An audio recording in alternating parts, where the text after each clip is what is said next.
E a gente vai dar prosseguimento à nossa série, a Boa Notícia. Nós estamos estudando a carta de Paulo aos Romanos. E hoje a gente vai fazer a parte final, não da carta, a parte final da introdução da carta. Toda carta ela tem uma estrutura de ser escrita, Paulo não fez diferente. E hoje, os últimos versículos que acabam a introdução da carta são os versículos que nós vamos ler hoje. E eu queria que você abrisse então a sua Bíblia, se você trouxe, se você não trouxe, você pode acompanhar aqui pela tela. Em Romanos, capítulo 1, a gente vai ler o verso 14 e o verso 15. E esses dois versos trazem a parte final da introdução dessa carta que o apóstolo Paulo escreveu. E o tema da nossa ministração de hoje é uma dívida com o mundo. Então, a série é a Boa Notícia e hoje a gente vai ter a ministração chamada Uma Dívida com o Mundo. Nós vamos ler Romanos 1, 14 e 15, que diz o seguinte: Eu sou devedor tanto a gregos quanto a bárbaros, tanto a sábios como a ignorantes, de modo que em tudo o que depender de mim, estou preparado para anunciar o Evangelho também a vós que estáis em Roma. Sabe, gente, quando a gente pensa um pouquinho em respeito ao propósito daquilo que a gente faz, e Paulo aqui está se declarando devedor e dizendo que ele tem um compromisso a ser cumprido, essa leitura e essa experiência de hoje me remeteu lá atrás, no início da minha juventude, quando eu tinha um desejo muito grande no meu coração, tinha um desejo de ser independente. E nesse desejo de ser independente, eu achava que a minha independência ela viria se eu saísse de casa. Então, logo no início da minha profissão, logo quando eu estava terminando a universidade e comecei a entrar no mercado de trabalho, eu coloquei no meu coração que a independência que eu precisava e que eu gostaria de ter, eu iria alcançá-la se eu morasse fora de casa. Então eu lembro muito bem, logo no primeiro emprego, eu comecei a ganhar um pouquinho melhor, entrando na minha profissão. Eu lembro de eu ter ido numa agência da Caixa Econômica, e quando eu cheguei lá com o gerente me olhou assim, o que esse menino está fazendo aqui sentado na minha frente? E aí eu perguntei para ele, quanto é que saía o financiamento de um apartamento, de uma casa? Ele olhou como quem olha assim, rindo, né? Ele não tem noção do que ele está falando. E aí ele começou, eu falei, não, eu quero saber. Aí ele perguntou, quanto você imagina que você precisaria para ter um imóvel? Aí eu falei, naquela época minha vida estava lançando, né? Aí eu disse assim, veja aí algo em torno de 100 mil, 150 mil. Ele me olhou, começou a dar uma risada, aquela risada por dentro contida, né? Ele fez a simulação quando ele falou que eu precisava dar de entrada, quando ele falou que eu precisava da parcela. Aí eu falei, meu mundo caiu. Eu não conseguia, estava muito distante. E aí eu saí daquela agência com aquele sentimento de que aquilo estava muito distante para mim. E o que eu precisava então era batalhar muito, me empenhar bastante, para que um dia eu pudesse então juntar o dinheiro necessário ou melhorar a minha condição financeira, para que eu desse conta daquela situação. E eu sinceramente achava que isso só seria possível, eu só iria ganhar a minha independência, a minha emancipação, se eu saísse de casa. E naquele processo todo, o Senhor começou a ensinar algo ao meu coração. Ele ensinou ao meu coração de que tudo cumpre um propósito e que todas as coisas acontecem em um tempo. Existe um tempo para as coisas acontecerem. E que a gente precisa experimentar a cada fase, cada momento da nossa vida.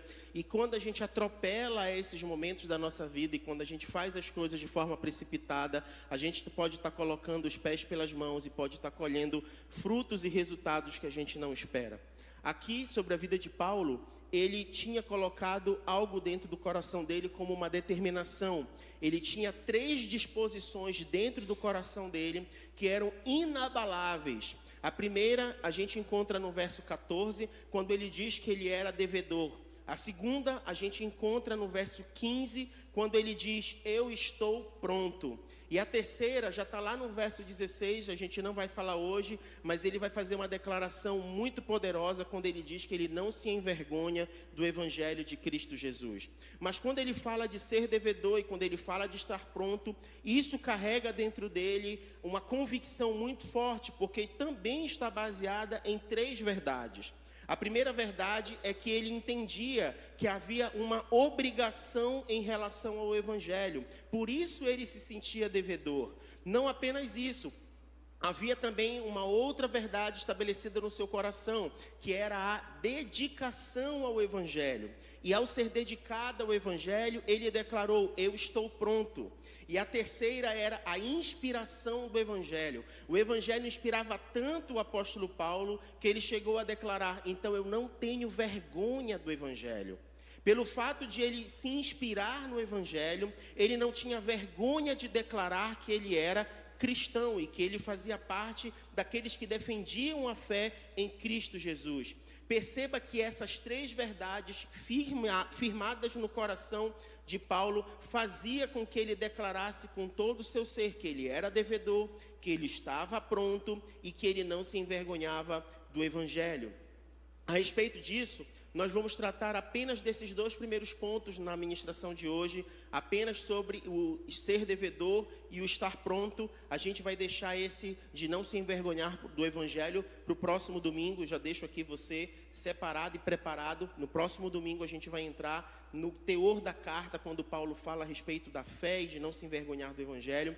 Mas como servo e como apóstolo do Senhor, ele declara então que ele era devedor e que ele estava pronto. E quando você vê isso declarado aqui no início da carta, de Paulo dizer que ele era devedor, havia algo preso dentro do seu coração como uma convicção. Essa convicção trazia para ele uma declaração muito forte sobre o que significava ser devedor. Bem, eu comecei a ministração falando de um exemplo que eu fui na Caixa Econômica buscar uma simulação de um financiamento, e eu falei que lá havia um valor muito alto que eu deveria pagar e como eu deveria pagar esse valor. Bem, quando Paulo se coloca na situação de devedor, a gente pode utilizar a mesma ilustração quando se refere ao endividamento. Você tem 2 possibilidades para compreender essa questão do endividamento. A primeira é quando você pega emprestado dinheiro de alguém. E quando você pega emprestado dinheiro de alguém, você está contraindo uma dívida. Mas existe uma segunda forma também de você se endividar. É quando você recebe o dinheiro de alguém para outra pessoa. É quando você pega um dinheiro, mas esse dinheiro não é para você diretamente, é para uma outra pessoa. Mas você que está recebendo, então você também está se endividando. E para que a gente possa ilustrar mais diretamente o que Paulo carregava dentro do seu coração sobre se declarar devedor, eu quero usar uma estratégia que o Senhor Jesus usou muitas vezes enquanto ele pisou aqui na terra, que era ensinar as pessoas através de parábolas. E eu quero hoje utilizar uma das parábolas que Jesus deixou para nós, para que a gente pudesse meditar nela e entendesse um pouquinho a respeito desse endividamento e de como se sentir devedor a respeito do evangelho, assim como o apóstolo Paulo se sentiu. Abre comigo em Lucas, capítulo 15, verso 11. Lucas, capítulo 15, verso 11. Uma parábola muito conhecida.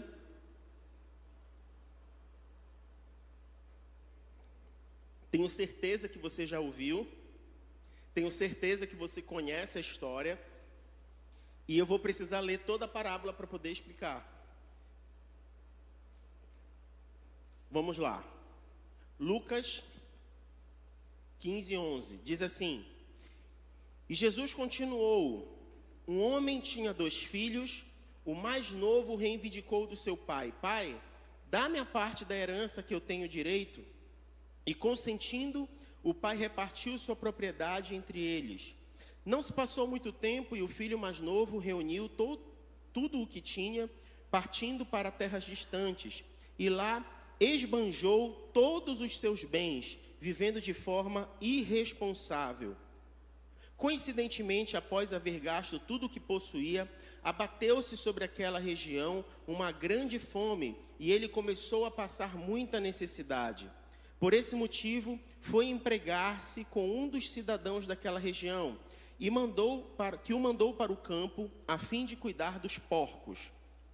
Ali, chegou a ter vontade de encher o estômago com as vagens de alfarrobeira,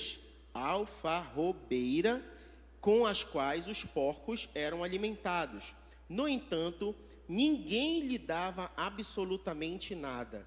Foi quando, caindo em si, falou consigo mesmo: quantos empregados de meu pai têm comida com fartura, e eu aqui morrendo de fome? Levantar-me-ei, tomarei o caminho de volta para o meu pai, e ao chegar lhe confessarei: Pai, pequei contra o céu e contra ti. Não sou mais digno de ser chamado teu filho. Trata-me como um dos teus trabalhadores. E logo em seguida, levantou-se e saiu na direção do pai. Vinha caminhando ele ainda distante, quando seu pai o viu, e pleno de compaixão, correu ao encontro do seu filho, e muito o abraçou e beijou. Verso 21. Então, o filho lhe declarou: Pai, pequei contra o céu e contra ti. Não sou mais digno de ser chamado teu filho. Entretanto, o pai ordenou aos seus servos: trazei depressa a melhor roupa, vestiu com distinção, ponde-lhe o anel de autoridade e as sandálias de filho. Também trazei um novilho gordo e o preparai. Comamos, façamos uma grande festa e regozijemo-nos. Porquanto este meu filho estava morto e voltou à vida, estava perdido e foi encontrado, e começaram a celebrar o seu regresso. Entre mentes, o filho mais velho estava no campo. Quando foi se aproximando da casa do pai, ouviu o som da música e das danças.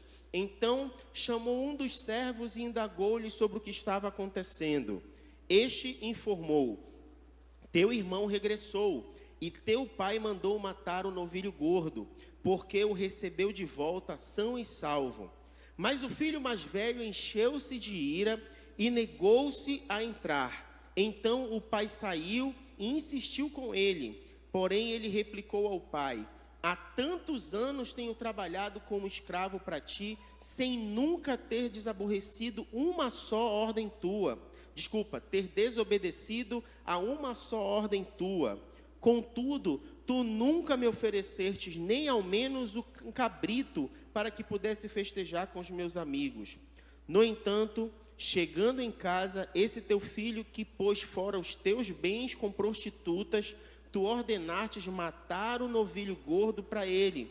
Então lhe arrazoou o pai: meu filho, tu sempre estás comigo, tudo o que possuo é igualmente teu. Porém, nós tínhamos que celebrar muito a volta desse teu irmão e regozijarmos-nos, porque ele estava morto e reviveu, estava sem esperança e foi salvo. Que parábola é essa? Do filho pródigo, uma parábola muito conhecida. E eu, quando jovem, adolescente, até criança, quando eu escutava a palavra parábola do filho pródigo, eu tinha uma associação livre de que a palavra pródigo significava o filho que voltou. E todas as vezes que a gente encontrava pessoas que iam e voltavam, a gente se referia dessa forma, né? Olha, o filho pródigo voltou para casa, o pródigo que voltou para casa. Mas deixa eu compartilhar uma coisa com você. A palavra pródigo não significa regressar. Pródigo não significa retornar. Pródigo vem do latim prodigus, e ele significa desperdiçador. Então, quando a gente ouve a parábola do filho pródigo, a gente não está falando do filho que regressou, mas a gente está falando de um filho que carregava consigo uma motivação, um desejo de ser esbanjador, de ser gastador, de ser irresponsável com aquilo que fazia. Em outras traduções, você vai perceber que ele era aquele que fazia acontecer, ele colocava a coisa para acontecer. Isso significa filho pródigo. E aí, quando você olha para os dois filhos, você percebe que um não se sentia dono e herdeiro. Quando você lembra do filho mais velho, aqui no final da história, ele está dizendo: pai, eu trabalho para ti há anos, cuido das tuas coisas há anos, e você nunca me deu um cabrito para eu matar e festejar com os meus amigos. E o pai diz o que para ele? Ô meu filho, tudo que é meu é seu. Na verdade, você não precisaria não se sentir em direito com isso, porque é direito seu, você é meu filho. Em compensação, nós tínhamos um outro filho. Esse outro filho mais novo achava que a liberdade dele estava associada ao fato de ele ter toda a sua herança. A liberdade dele, a autonomia dele, ele estaria quando ele saísse da casa do seu pai com toda a sua herança, com todos os seus bens. Perceba que o coração dos dois irmãos estavam com a motivação errada e que eles se comparavam de forma errada. Um não se sentia filho e o outro, mesmo sendo filho, achou que o direito de apropriação, de viver a vida dele deveria ser longe dos pais. Ambos tinham um tesouro do pai, mas usufruíam dele de uma forma diferente, porque um achava que não tinha nada e o outro queria gastar tudo o que achava que tinha direito. Qual foi o resultado disso? A desonra ao pai. Um outro ponto que eu gostaria de destacar para você é que esse esbanjador, esse filho pródigo, ele recebeu do pai um tesouro. Ele recebeu do pai a sua herança. Ele recebeu do pai aquilo que lhe conferia como direito de filho. Só que o coração dele era um coração com motivação errada. E o que isso gerou? Gerou que o tesouro que estava colocado nas mãos dele, ele usou de maneira errada, ele esbanjou. A Bíblia chega a dizer que ele gastou com prostitutas, ou seja, ele desonrou o tesouro que o pai tinha colocado em suas mãos. Qual foi o resultado disso? No momento em que ele não tinha mais nada e que ele já tinha usufruído da vida como ele queria, ele caiu em si. E ele caiu em si no momento em que ele estava alimentando os porcos. O resultado disso foi que ele se lembrou de qual era a realidade vivendo junto com o seu pai. E qual era a realidade que ele vivia junto com o seu pai? Até os servos do seu pai, aqueles que eram contratados para trabalhar e que não tinham o privilégio de filhos, até os servos eram bem tratados como se fossem da própria família. O resultado disso fez com que ele caísse em si e revesse a motivação do seu coração. E quando ele revê a motivação do seu coração, ele diz a si mesmo: eu volto à casa do meu pai, mas eu não volto à casa do meu pai querendo que ele me adote novamente como filho, ou que ele me tenha novamente como filho. Eu volto para a casa do meu pai para que ele tenha misericórdia de mim e me receba como servo. Ele vai me receber como servo. Mas essa minha atitude para que o meu pai me receba como servo, eu vou fazer algo diante do meu pai, eu vou fazer uma confissão. Perceba que o arrependimento que é gerado no coração desse filho não é apenas uma atitude interna. É uma atitude interna com uma postura externa. E o que esse filho faz? Ele diz: pai, pequei contra o Senhor. Ele confessa diante do pai que a motivação anterior dele era errada. Perceba outra coisa, não foi ilegítimo o que o filho pediu. O filho pediu a sua herança. A herança de quem são? São dos filhos, os pais vão deixar a herança para os filhos. Era legítimo aquilo, só que o filho reconheceu que a maneira como ele fez aquilo foi errada. A motivação com a qual ele fez foi errada. E aí onde é que você percebe que a motivação dele estava errada? Na maneira como ele administrou o tesouro que foi colocado na mão dele. É aqui que a gente tem que prestar atenção. Quando ele volta e confessa isso e reconhece isso diante do pai, qual foi a atitude que o pai teve diante do filho que voltou arrependido? Foi: agora tu vai roer o caroço, agora tu vai pagar. Não foi isso que o pai fez. O pai celebrou, porque ele entendeu que a atitude de retorno, que a atitude de arrependimento, que a atitude de confissão trazia o filho de um modelo, de uma realidade de morte, para uma realidade de vida.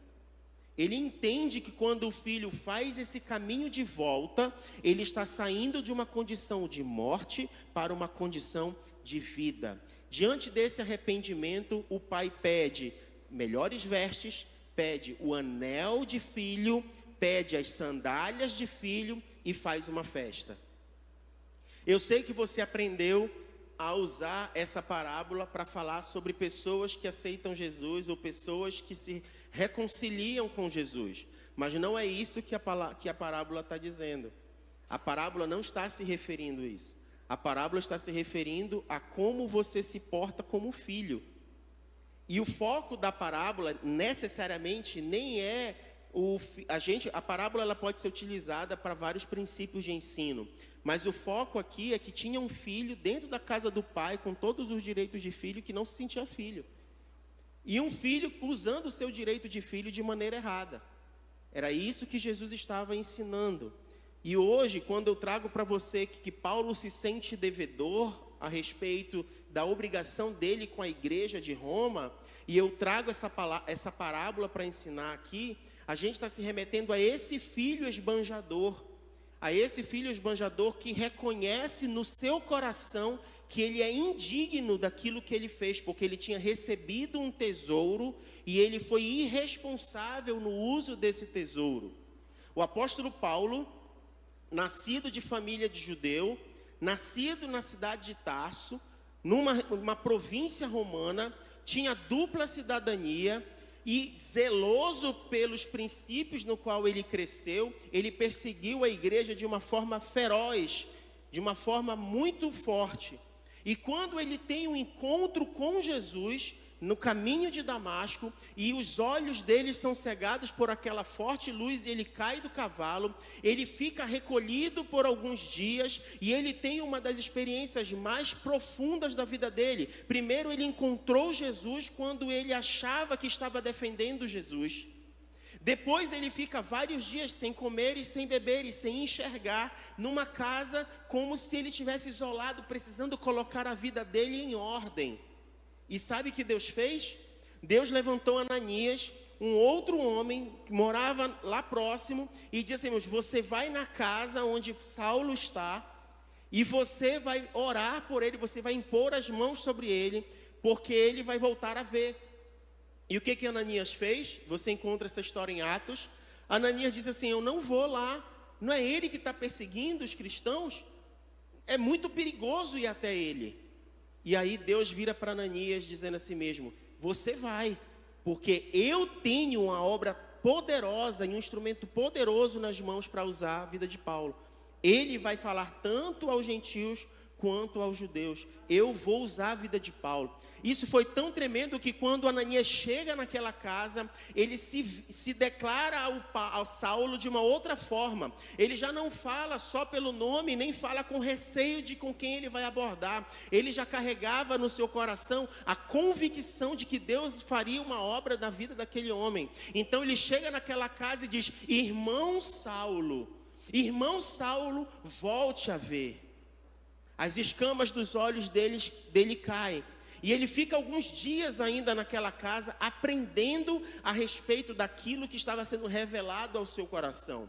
Ele foi batizado ali, e a partir dali ele começa então o seu ministério.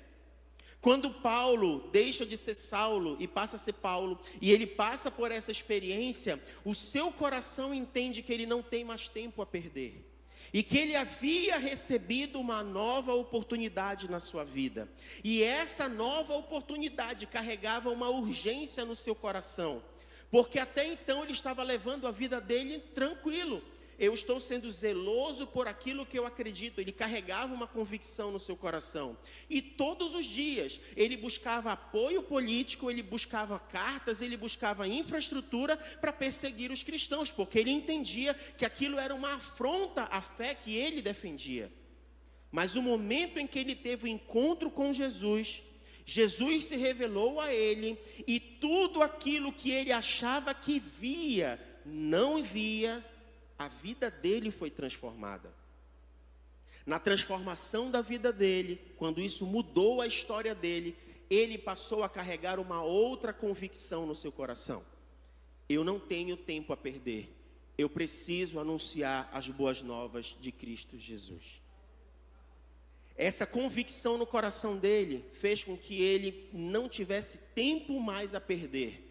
Porque quando ele olhou para a sua própria vida, ele percebeu o tanto de estrago que ele havia feito. Ele percebeu o quanto de tempo que ele perdeu. E como ele não tinha controle de nada.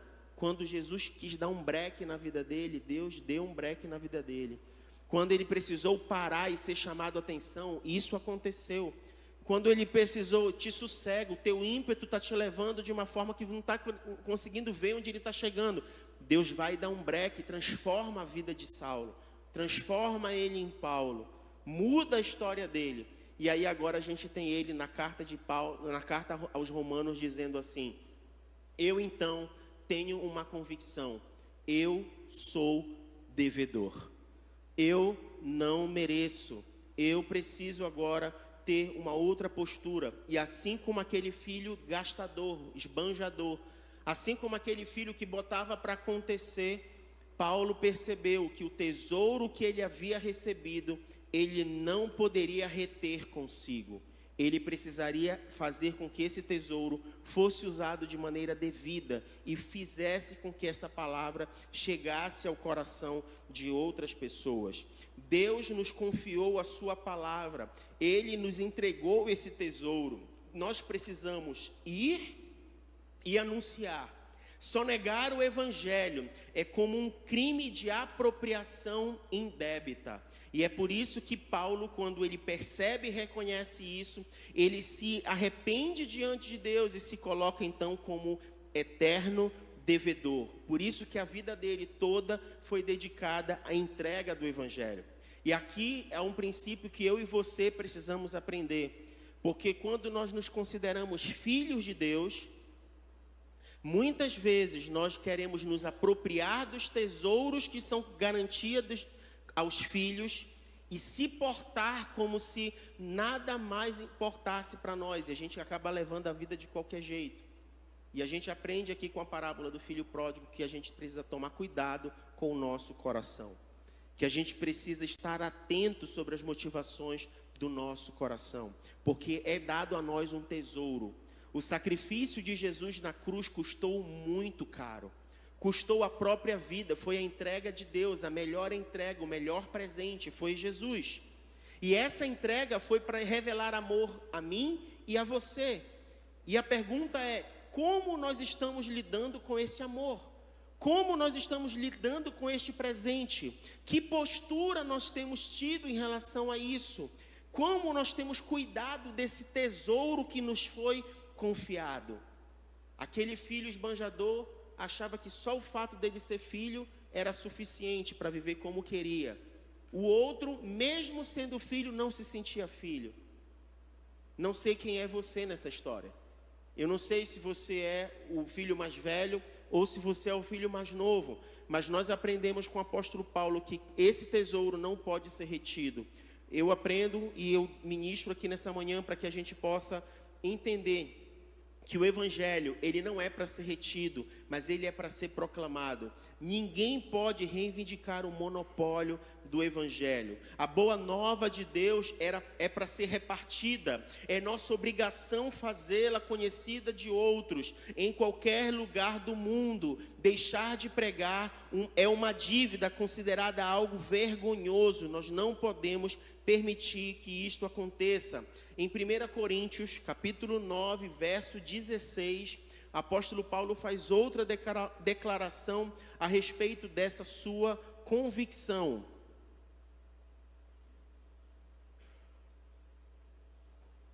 1 Coríntios 9, 16. Porém, quando prego o evangelho, não vejo como me orgulhar, pois a mim é imposta a obrigação de proclamar. Ai de mim, se não anunciar o evangelho. Ai de mim, se não anunciar o evangelho. O apóstolo Paulo entendia que se ele não anunciasse o evangelho, ele estaria agindo em desobediência. Ele estaria descumprindo e desonrando o tesouro, o valor e o propósito de Deus para a sua vida. Ontem, nós iniciamos um processo de visitação aqui do bairro. E compartilhando com o Anderson, a gente experimentou algo muito interessante. A gente não tem visto hoje muitas pessoas saindo para visitar os lares e conversar com as outras pessoas.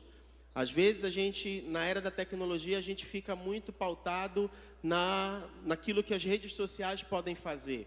Mas ontem o Senhor nos direcionou a escrever umas cartas e a gente andou numas ruas aqui próximo e nós pudemos entrar em algumas casas nos chamaram para entrar, isso foi muito maravilhoso. E olha que coisa tremenda, um senhor de 81 anos nos acolheu na sua casa, conversou com a gente, permitiu que nós orássemos com ele, pegou o nosso telefone, porque ele não lembrava do telefone dele para nos dar, e para minha surpresa ontem, quase 11 horas da noite, boa noite, pastor, que Deus abençoe a sua vida. Seu Raimundo. Então, nós precisamos carregar uma convicção e uma urgência no nosso coração. Ai de nós, se não pregarmos o evangelho.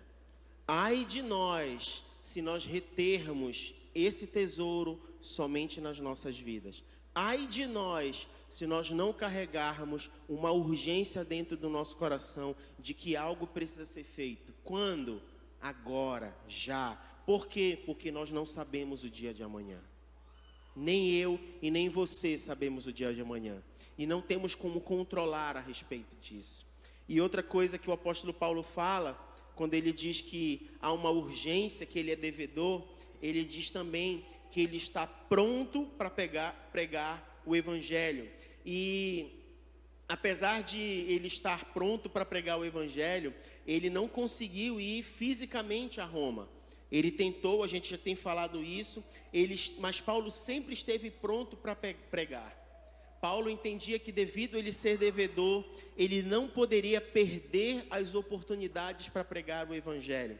E uma das características do apóstolo Paulo sobre essa urgência de pregar e de estar pronto é que em toda e qualquer situação ele pregava o evangelho. Se você for ler a história de Paulo, você vai perceber que o momento em que ele teve acorrentado a soldados, ele evangelizou os soldados. No momento em que ele visitava uma casa, ele pregava o evangelho. Aonde ele estava, ele pregava o evangelho. Ele pregou em prisão e em liberdade, ele pregou nas sinagogas e nas cortes, ele pregou nos lares e nas praças, ele pregava mesmo quando ele não tinha nada e mesmo quando ele tinha tudo. Ao ponto de ele poder declarar que ele podia todas as coisas naquele que o fortalecia, porque pregar o evangelho era a convicção que ele carregava, era a razão da sua vida. E ele declarou em Atos capítulo 20, verso 24, algo para os presbíteros da igreja de Éfeso. Ele declarou o seguinte, Atos capítulo 20, verso 24: contudo, nem por um momento considero a minha vida como valioso tesouro para mim mesmo, contanto que eu possa completar a missão e o ministério que recebi do Senhor Jesus, para dar testemunho do evangelho da graça de Deus. Paulo colocou os seus direitos abaixo dos seus deveres. Ele entendeu que a sua vida só teria sentido e valor se ele fosse obediente àquilo que ele havia sido comissionado a fazer. E aí eu resgato com você aquilo que nós conversamos na semana passada. Não tem como eu dizer que eu creio, que eu tenho fé, se eu não vivo em obediência. E não tem como eu dizer que eu sou obediente se eu não tenho uma postura de fé. Fé e obediência caminham juntas. Fé e obediência são irmãs gêmeas que precisam caminhar juntas. Então, se eu declaro fé em Deus, essa fé, ela é evidenciada por uma postura de obediência. E se eu declaro que eu sou obediente a Deus, essa obediência a Deus, ela é acompanhada de atitudes de fé. E hoje, como você aprendeu que a parábola do filho pródigo não quer dizer o filho que volta, mas o filho que gasta, e que a parábola não está falando de alguém que volta para os caminhos de Jesus ou se arrepende para se converter, não se trata disso. Eu quero dizer para você hoje também outro detalhe muito importante a respeito da fé. A Bíblia ensina a fé para nós, não apenas sobre o crer, como está em Hebreus, mas quando você vai para a armadura de Deus e fala a respeito da fé, a palavra fé traduzida ali, ela se refere à fidelidade. E aí você percebe que fé não tem a ver apenas com o crer, mas fé também tem a ver com o fato de sermos fiéis. Fiéis a quem? Aquele que é fiel conosco. E a palavra dele ainda diz que mesmo quando nós não somos fiéis, ele permanece fiel, porque ele não pode negar a si mesmo. Faz parte do seu caráter, faz parte da sua essência, faz parte de quem ele é. Você percebe que quando nós invertemos esses valores, nós corremos um risco muito grande de estar enveredando por um caminho que pode parecer belo aos nossos olhos, mas o final pode ser um caminho de morte e de destruição. Foi isso que o filho pródigo experimentou. A concepção dele de vida e de mundo era totalmente distorcida. O umbigo dele, tudo girava em torno do umbigo dele. Qual foi o resultado disso? Ele foi comer com os porcos. Eu e você temos a oportunidade de não pararmos com os porcos. Eu e você temos a oportunidade de reconhecer que mesmo sendo filhos e tendo muitos direitos, o que deve nos mover não são os nossos direitos. O que deve nos mover é o nosso dever. E quando a gente se move pelo nosso dever, todas as outras coisas começam a ser acrescentadas nas nossas vidas. E a gente vai colhendo o fruto de um coração submisso, obediente e entregue de fato ao Senhor. Um coração que vive em fidelidade. Um coração que não se move por comparações. Um coração que não toma o outro como um parâmetro de comparação para se depreciar. Você está entendendo isso? Amém?